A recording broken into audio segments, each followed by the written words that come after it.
சென்னை பூவிருந்தவள்ளி முதல் போரூர் வரையிலான ஒரு வழி பாதையில் ஓட்டுநர் இல்லாத மெட்ரோ ரயில் சோதனை ஓட்டம் வெற்றிகரமாக நடைபெற்றது. சென்னை 2ஆம் கட்ட மெட்ரோ ரயில் திட்டம் 116 கிலோமீட்டர் தொலைவுக்கு 3 வழித்தடங்களில் செயல்படுத்தப்படுகிறது.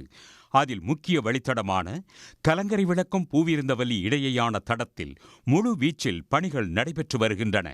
குறிப்பாக பூவிருந்தவல்லி போரூர் இடையே 9 கிலோமீட்டர் தொலைவில் ரயில் பாதை மற்றும் கட்டுமான பணிகள் இறுதி கட்டத்தை எட்டியுள்ளன. இதையடுத்து இந்த வழித்தடத்தில் கடந்த 20ஆம் தேதி பூவிருந்தவல்லி பணிமனையில் இருந்து முல்லை தோட்டம் வரை 2.5 கிலோமீட்டர் தொலைவுக்கு சோதனை ஓட்டம் வெற்றிகரமாக மேற்கொள்ளப்பட்டது. அடுத்த கட்டமாக பூவிருந்தவல்லி முதல் போரூர் வரை 9 கிலோமீட்டர் தொலைவுக்கு ஓட்டுநர் இல்லாத மெட்ரோ ரயில் சோதனை ஓட்டம் வெற்றிகரமாக நடைபெற்றது.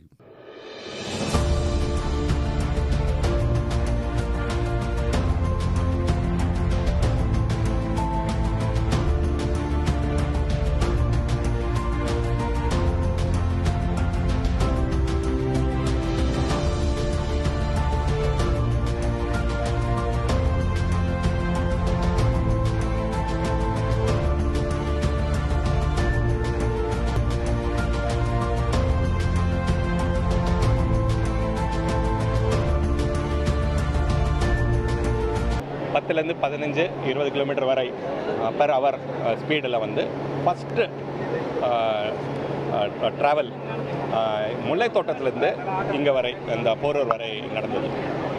அடுத்தபடியாக நாங்கள் இன்னொரு மாத காலத்தில் 30ஆம் தேதி மேல டவுன்லைன், அதாவது போரூர்லேருந்து பூனமல்லி வரை ஓடுறதுக்கான அடுத்த சோதனை ஓட்டம் நடத்துவதற்கான நடவடிக்கை எடுத்து வருகிறோம். 40 கிலோமீட்டர் வேகத்தில் இயக்கப்பட்ட இந்த சோதனை ஓட்டம் 9 கிலோமீட்டர் தொலைவை 45 நிமிடங்களில் கடந்தது. வரும் டிசம்பர் மாத இறுதிக்குள் பூவிருந்தவல்லி போரூர் இடையேயான வழித்தடத்தில் மெட்ரோ ரயில் சேவை தொடங்கும் என எதிர்பார்க்கப்படுகிறது. உடனுக்குடன் செய்திகளை தெரிந்து கொள்ள சன் நியூஸ் பெல் ஐகானை கிளிக் பண்ணுங்க.